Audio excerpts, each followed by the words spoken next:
Michelle Visser on the Solely Rested channel. Thanks for joining me. I wanted to show you our little apiary. Right there are our beehives.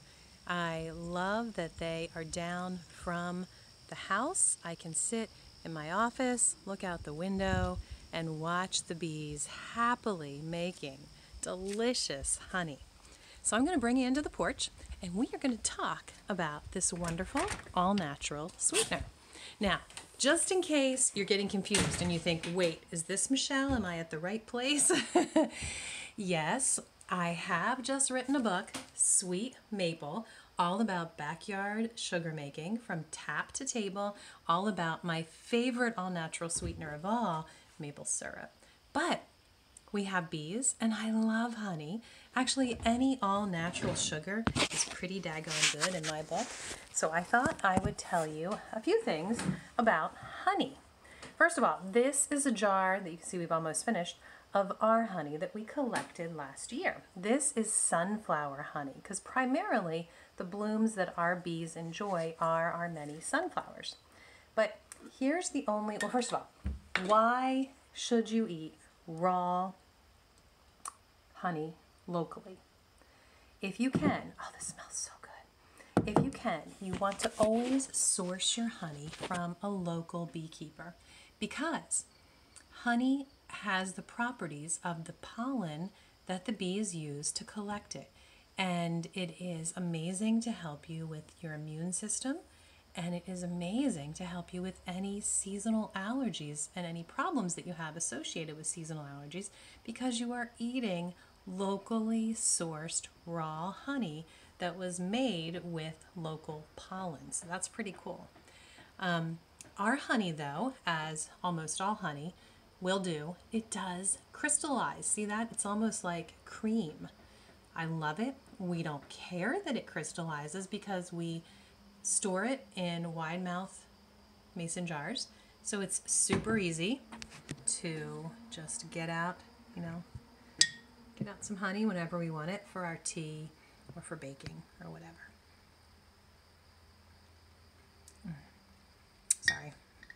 Let me get back on track. So, but I do also purchase honey because different honeys have all different tastes. And even though it's best to buy locally if you can, if you for some reason can't, or you're looking for the sweetest, most delicious honey you will ever taste, I wanted to tell you about Tupelo honey. There's actually a song, I think it's Alan Jackson, a country song, where he talks about how his lovely lady is sweeter than Tupelo honey. That is like the biggest compliment a Southerner could ever give a girl because Tupelo honey is the sweetest honey you can find, and it only is made in the South. It's made from Tupelo trees. I didn't know there was such a thing as Tupelo trees, but there are.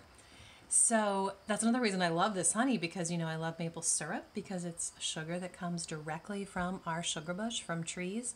Well, this actually comes from trees too because the beekeepers that make this, by the way, this jar was just gorgeous when it arrived. In fact, maybe I'll turn you around and, no, I can't turn it around.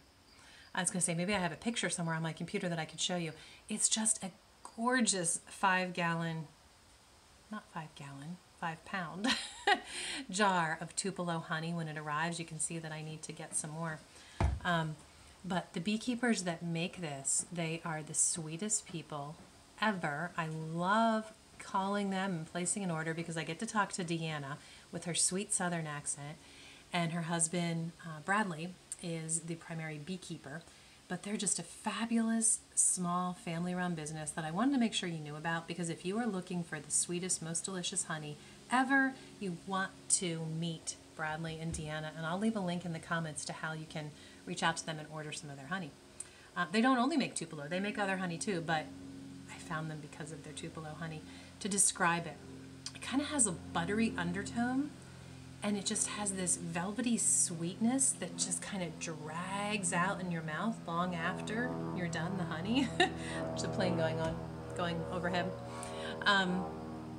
But this is the really, really cool thing about Tupelo. This is actually why I buy it. I mean, if I make my own, why am I buying honey, right? Tupelo honey doesn't do this. Tupelo honey never crystallizes. This container I've had for probably 9 months. Doesn't crystallize. It's amazing. Something about the property of the Tupelo flower, I don't know why. I don't know the science behind it, but it's true. It doesn't crystallize. So that's why I'm actually just doing this video, is to show you the lilac honey that I infused using Tupelo, because I knew in Michelle's typical way I would stick this in my cabinet and probably forget about it for longer than I should. So I knew if I used our honey, it would probably be crystallized before I could take my lilac blooms out. So I knew I wanted to use Tupelo for this. Before I show you this though, I should explain the Tupelo honey. For the beekeeper to be able to collect genuine, pure Tupelo honey, it means that all of the honey has been made by those bees only pollinating the Tupelo flower. So you see, the beekeeper has to go through his entire apiary and completely clear out the honey that's currently in there before the beautiful little white Tupelo blooms start to show on the Tupelo trees. And then once the Tupelo blooms are done blooming, that's when the beekeeper collects all of the honey.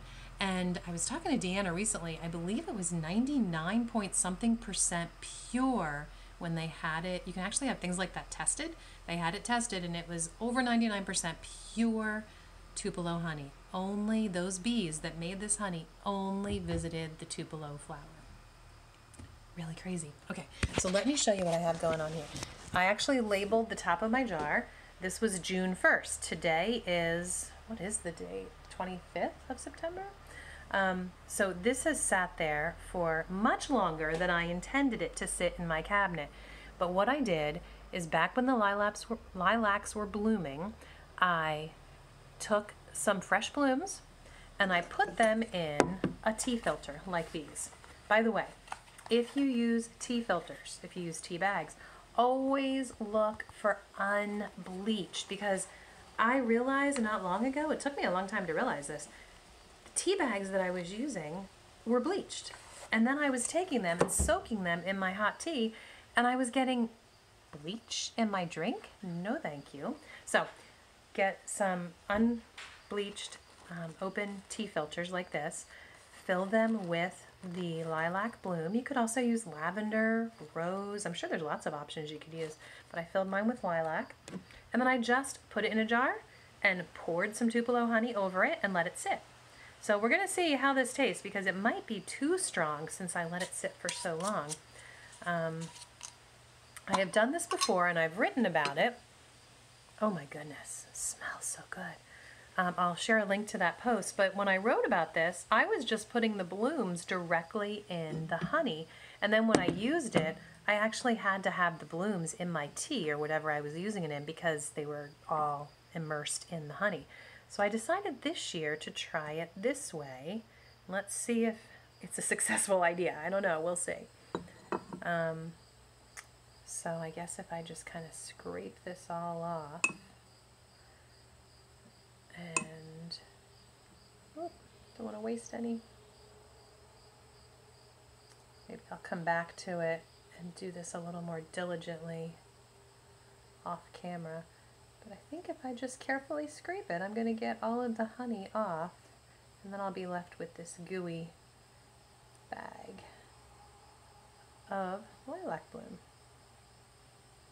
Okay, but I think that'll work for me. So, in case that's not in focus, let me pull it up here. So there's the lilac blooms inside the bag, and there is my lilac Tupelo honey. Okay, let's see what it tastes like.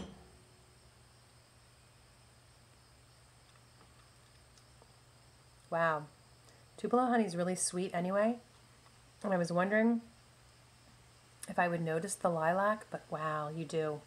But it's subtle. So good. Really good. So I'll leave a link to my post about more details how you can make this amazing lilac honey. And it doesn't have to be Tupelo. You can do it with any honey. And I'll leave another link to a tea that is absolutely delicious with this in it. And I will, of course, leave a link so you can check out Deanna and Bradley down in Florida and their amazing Tupelo honey. So go do something sweet today. I hope everything is fantastic in your neck of the woods.